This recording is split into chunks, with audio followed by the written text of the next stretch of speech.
Hello, my name is Pastor Kathy Kollar. I'm the pastor of Pleasant Valley Lutheran Church near Malabar Farm State Park and St. Paul Lutheran Church in Lucas, Ohio. Greetings.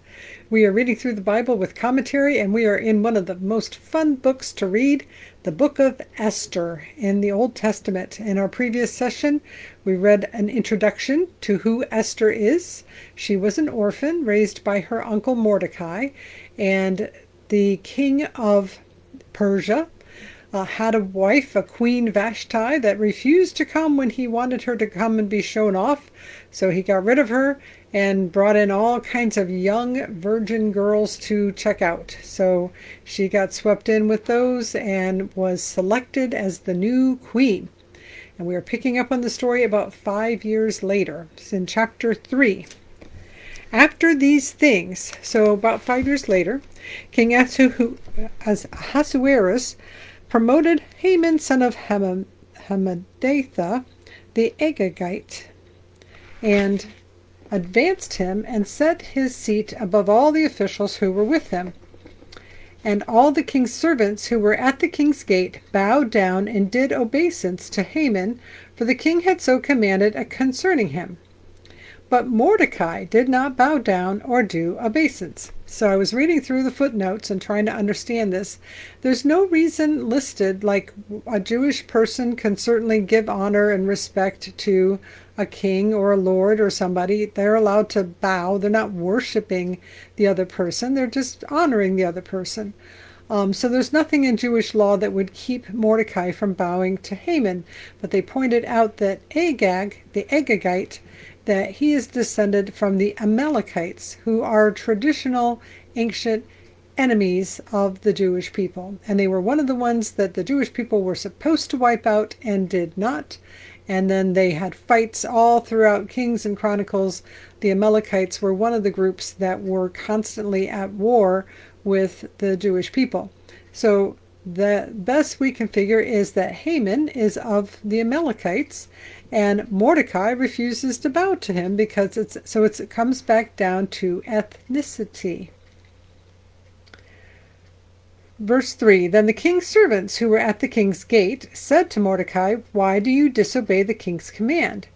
When they spoke to him day after day, he would not listen to them. They told Haman in order to see whether Mordecai's words would avail, for he had told them that he was a Jew. When Haman saw that Mordecai did not bow down or do obeisance to him, Haman was infuriated, which I'm guessing that's probably why Mordecai's not doing it, just to piss him off. Am I allowed to say that on YouTube? I hope so. But he thought it beneath him to lay hands on Mordecai alone. So having been told who Mordecai's people were, so it sounds like he was not aware that Mordecai was Jewish. There's nothing about him that looks particularly Jewish, but Mordecai is very aware of who Haman is, and for whatever reason is refusing to give him honor and credit. And now Haman's like, oh, well, we're going to go after you. So having been told who Mordecai's people were, Haman plotted to destroy all the Jews, the people of Mordecai, throughout the whole kingdom of Ahasuerus. Verse 7, In the first month, which is the month of Nisan, in the 12th year of King Ahasuerus, they cast pur, which means the lot, before Haman for the day and for the month, and the lot fell on the 13th day of the 12th month, which is in the month of Adar. So to cast lots, again, we're not completely sure what they did to cast lots, and now we're in Persia, so the way they cast lots might have been even more differently, but it's the random way of trying to determine what is God's will and which day, what time are we doing this. So pur for the lot. Verse 8, Then Haman said to King Ahasuerus, There is a certain people scattered and separated among the peoples in all the provinces of your kingdom. Their laws are different from those of every other people, and they do not keep the king's laws. That is not true. They keep the king's laws. They do have their own law called the Torah, but they also keep the law of the Persians. In fact, if anything, Esther and Mordecai do a better job of keeping the Persian law than keeping the Torah. But again, this is a lie that Haman is telling to King Ahasuerus. and they do not keep the king's laws, so that it is not appropriate for the king to tolerate them. If it pleases the king, let a decree be issued for their destruction, and I will pay 10,000 talents of silver into the hands of those who have charge of the king's business, so that they may put it into the king's treasuries. 10,000 talents of silver is hundreds and hundreds of tons of silver. So possibly hyperbole, or possibly Haman has a ton of money, and literally tons of money, and that's why he has so much power within the kingdom. Hard to say. Verse 10, so the king took his signet ring from his hand and gave it to Haman, son of Hammedatha the Agagite, the enemy of the Jews. The king said to Haman, the money is given to you, and the people as well, to do with them as it seems good to you. Verse 12, then the king's secretaries were summoned on the 13th day of the first month, and an edict, according to all that Haman commanded, was written to the king's satraps and to the governors over all the provinces, and to the officials of all the peoples, to every province in its own script, and every people in its own language. It was written in the name of King Ahasuerus, and sealed with the king's ring. So the Persian Empire, it's an empire because it's over huge swaths of land. So underneath the king of Persia, you've got governors and officials, the satraps, and each area speaks its own language still. So he is the emperor and he's in charge, but they have to translate from Persian into Hebrew or Aramaic or Egyptian or whatever language. Verse 13, letters were sent by couriers to all the king's provinces, giving orders to destroy, to kill, and to annihilate all Jews, young and old, women and children, in one day, the 13th day of the 12th month, which is the month of Adar, and to plunder their goods. A copy of the document was to be issued as a decree in every province by proclamation, calling on all the peoples to be ready for that day. The couriers went quickly by order of the king, and the decree was issued in the citadel of Susa, that is one of the 4 capitals of Persia. The king and Haman sat down to drink, but the city of Susa was thrown into confusion. Chapter 4. When Mordecai learned all that had been done, Mordecai tore his clothes and put on sackcloth and ashes, and went through the city wailing with a loud and bitter cry. And it's like, well, if Mordecai had given Haman, but Haman doesn't sound like a person who deserves a whole lot of honor, so kind of don't blame Mordecai. But now he wants to kill every Jewish person? That doesn't seem so good either. Verse 2, he went up to the entrance of the king's gate, for no one might enter the king's gate clothed with sackcloth. In every province, wherever the king's command and his decree came, there was great mourning among the Jews, with fasting and weeping and lamenting, and most of them lay in sackcloth and ashes. So a sign of mourning or grieving, which we really don't do in the United States at the present time. Maybe somebody will dress in black. That's about as far as we go. Back 100, 150 or more years ago, people used to wear a black armband. They would sew an armband onto their clothes, back when people didn't wear so many clothes as we wear nowadays, to indicate that they were in mourning.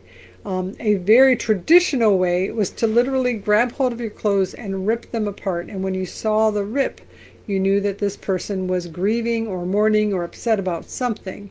And sackcloth it's burlap. It's what you would put, make sacks out of. So when I was growing up, we would go up to the equity and use a burlap sack and get coal and take it and put it in our furnace. And we also would have corn that we would put into burlap sacks and take it up to the equity and have it ground up into feed for our cows. Burlap is very roughly woven, very loosely woven, and it's very itchy and scratchy. If you've ever used burlap for a craft project, it's not something you really would want next to your skin. But sackcloth, they put it on to say, I'm sad, I'm grieving, and even my clothes are making me miserable, and are just a wonderful way of saying I'm not happy. So not only Mordecai, but all of the Jewish people are putting on sackcloth and putting ashes on their head. Verse 4, when Esther's maids and her eunuchs came, because she is the queen of Persia, so she's got some people for her now, and told her the queen was deeply distressed. And she sent garments to clothe Mordecai so that he might take off his sackcloth, but he would not accept them. Then Esther called for Hathach, one of the king's eunuchs, who had been appointed to attend her, and ordered him to go to Mordecai to learn what was happening and why. Hathach went out to Mordecai in the open square of the city in front of the king's gate. And Mordecai told him all that had happened to him, and the exact sum of money that Haman had promised to pay into the king's treasuries for the destructions of the Jews. Mordecai also gave him a copy of the written decree issued in Susa for their destruction, so that he might show it to Esther, explain it to her, and charge her to go to the king to make supplication to him and entreat her for the people. So a copy of the order and the history of what happened and how much money Haman is offering to pay, the whole story. Verse 9. Hathach went in and told Esther what Mordecai had said. Then Esther spoke to Hathach and gave him a message for Mordecai, saying, All the king's servants and all the people in the king's provinces know that if any man or woman goes to the king inside the inner court without being called, there is but one law: all alike are to be put to death. Only if the king holds out the golden scepter to someone may that person live. So you can't just be waltzing into the throne room, male or female. Nobody can just go walking in there. I myself have not been called to come into the king for 30 days. Verse 12. When they told Mordecai what Esther had said, Mordecai told them to reply to Esther, Don't think that in the king's palace you will escape from any more than all the other Jews. For if you keep silence, at such a time as this, relief and deliverance will rise for the Jews from some other quarter, but you and your father's family will perish.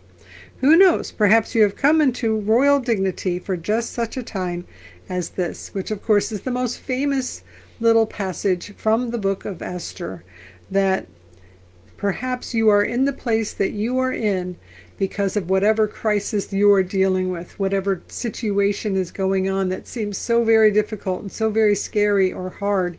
But maybe that's why God has you where you are, because you're the one that needs to be there doing what is right. It's also interesting that Mordecai says, don't think you're going to get off easy just because you're in the palace. And certainly when there has been the Holocaust and others, it didn't matter if you were rich or poor or incredibly intelligent. They were not particular. They were wiping out people, the Jewish people, regardless of their age, their money, any of the status. It didn't matter. So Mordecai's right. Eventually they would have figured out who she was, and she also would have been killed. And perhaps God has them in a place. And also just this wonderful line, if you don't do it, then help will arise. God will help. This is one of the books in the Bible that was almost not made canon. In other words, officially part of the Bible. They weren't so sure because it never actually says God. But the implication is very strong that if you don't help, then God is going to deliver us. Either God will deliver us God's self, or God will send us another deliverer, or, why are you there? How are you even there? Maybe that's why God has you where you are, is so that you can be the one to help us in this situation. So that's probably the most famous part, a quote from the book of Esther. Verse 15, Then Esther said in reply to Mordecai, Go, gather all the Jews to be found in Susa, and hold a fast on my behalf, and neither eat nor drink for 3 days, night or day. I and my maids will also fast as you do. After that I will go to the king, though it is against the law. If I perish, I perish. Mordecai then went away and did everything as Esther had ordered him. So again, in this book, they don't actually officially say the word God or Lord or Yahweh or Jehovah. God is not named, but God is absolutely woven throughout the entire book, including now when they're all going to go fast. So all of the Jews in the area and Esther and all of her people are going to fast for 3 days, which implies they're going to pray. They're going to be seeking God and asking for God to help and deliver and give guidance during these 3 days. So Where are you that is a hard place to be, that seems very nice for a while, maybe even for years, and then all of a sudden there's a crisis or there's a problem or there's something that you have to figure out, and it's scary and it's hard, and don't know for sure, but maybe that's why God has you where you are, because you're the one that can open your mouth and do the thing. And it's always very hard because we need to trust God to work and to act and to give us grace and to do the things that God does. We also have to act with the abilities, the brains, the strength that God gave us. We are to use for the good of our people around us, of our community, of our society, of our church, of our organization, whatever it is. We should be trusting God. We should be working. And this is not a unique thing to me. I'm quoting somebody. It's been said before. Pray as though it's up to God. Work as though it's up to you. It's both, that we are to trust God, and we are also to take the action that we're capable of taking within the place that we are living and where God has us. So some things to chew on. And now may the Lord bless you and keep you. May the Lord make his face shine upon you and be gracious unto you. May the Lord look at you with favor and give you peace. In the name of the Father, and of the Son, and of the Holy Spirit. Amen. Go in peace. Like, subscribe, comment. We'll see you again next time when we find out, so what happens after she fasts?